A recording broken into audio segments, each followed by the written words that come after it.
जय हिंद everyone and welcome to major Kalshi classes. और आज मैं आप सभी के सामने लेकर आ गया हूं एक बड़ी update Indian coast guard assistant commandant को लेकर। जी हां, वैकेंसी आउट हो चुकी है, नोटिफिकेशन आपके सामने है। 170 वैकेंसीज आई हैं, जिसमें से 140 जनरल ड्यूटी के लिए और बाकी की 30 वैकेंसी आई हैं आपकी टेक्निकल ब्रांचेज, जिसमें है आपकी इंजीनियरिंग, इलेक्ट्रिकल, इलेक्ट्रॉनिक्स के लिए।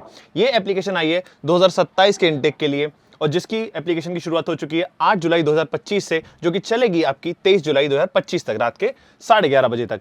जी हाँ, यहाँ पर आप देख सकते हैं, इसको आपको ऑनलाइन फॉर्म में फिल करना है, इसको एप्लीकेशन फॉर्म को, ताकि आप इसके लिए एग्जाम देने के लिए एलिजिबल हो सकें।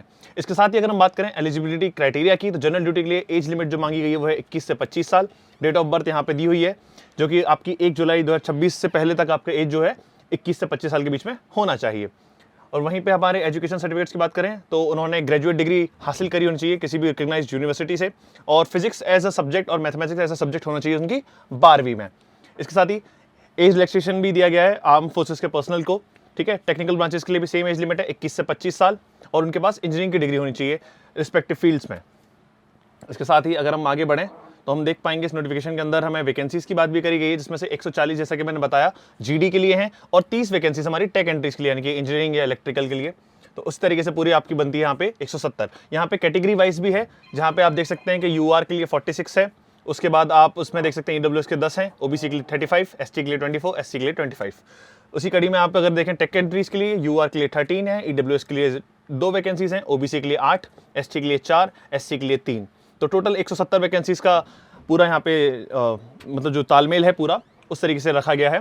और इसके साथ ही आप उस पूरे नोटिफिकेशन को देख सकते हैं। यहाँ पे अगर हम बात करें एग्जाम पैटर्न की, अगर हम बात करें अब यहाँ पे, तो हम देख पाएंगे कि इंग्लिश में यहाँ पे 25 सवाल आने वाले हैं आपके, रीजनिंग और न्यूमेरिकल एबिलिटी में आपके 25 क्वेश्चन आने वाले हैं, general science and mathematical aptitude में आपके 25 क्वेश्चन आने वाले हैं, और जनरल नॉलेज के भी आपके 25 सवाल आने वाले हैं। इसको करने के लिए आपको पूरा समय मिलेगा 2 घंटे का। जी हाँ, 2 घंटे का इसमें समय मिलेगा।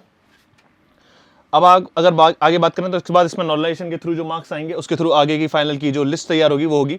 इसी सिलेक्शन प्रोसेस में अगर हम बात करें तो जो रिटन एग्जामिनेशन होता है यानी कि स्टेज 1, उसके बाद होता है आपका पीएसबी, प्रिलिमिनरी सिलेक्शन बोर्ड। ठीक है, यानी कि एक तरीके का स्क्रीनिंग का प्रोसेस होता है। इसके बाद आता है आपका एफएसबी, फाइनल सिलेक्शन बोर्ड, जो कि बाकी का एसएसबी का प्रोसेस होता है, जिसके अंदर आपका साइट टेस्ट, जीटीओ और इंटरव्यू होता है। देखिए, सभी चीजों की तैयारी साइमल्टेनियसली होनी चाहिए, चाहे वो रिटन की हो चाहे उसके आगे के एसएसबी प्रोसीजर की। This is when major Kalshi classes comes into role. ठीक है, तो वहीं पे आपका मेजर कल्ची क्लासेस के साथ आपका साथ बनता है, जहां हम आपकी तैयारी करवाते हैं हर चीज की। ठीक है, चाहे वो रिटर्न एग्जामिनेशन की हो, चाहे पीएसबी, चाहे एफएसबी।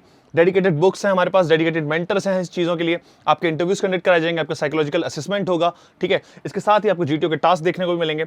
जो आगे मेडिकल एग्जामिनेशन होता है, देखिए हम तो कहते हैं कि अगर आपको री मेडिकल से बचना है तो करवाइए प्री मेडिकल। जी हाँ, क्योंकि मेडिकल सेंटर की फैसिलिटी भी हमारे यहाँ पे अवेलेबल है, जहाँ पे अपना मेडिकल करा सकते हैं, जो कि आगे आपको स्टेज 4 में काम आने वाला है। ठीक है, फिर स्टेज 5 होती है इंडक्शन, जहाँ पे आपकी मेरिट लिस्ट आ जाती है और आप इंडियन नेवल अकेडमी एजीमाला में जाके एंटर करते हैं। ठीक है, तो ये है पूरा इस तरीके से पूरा प्रोसेस था। आई होप आपको नोटिफिकेशन शॉर्ट में समझ में आया होगा। डिटेल नोटिफिकेशन भी मैं आपके सामने जल्द लेकर आऊंगा, और इससे जुड़ी हुई अधिक जानकारी के लिए भी हमें फॉलो करना ना भूलें। तब तक के लिए देखते रहिए मेजर कल्ची क्लासेस को। जय हिंद, जय भारत।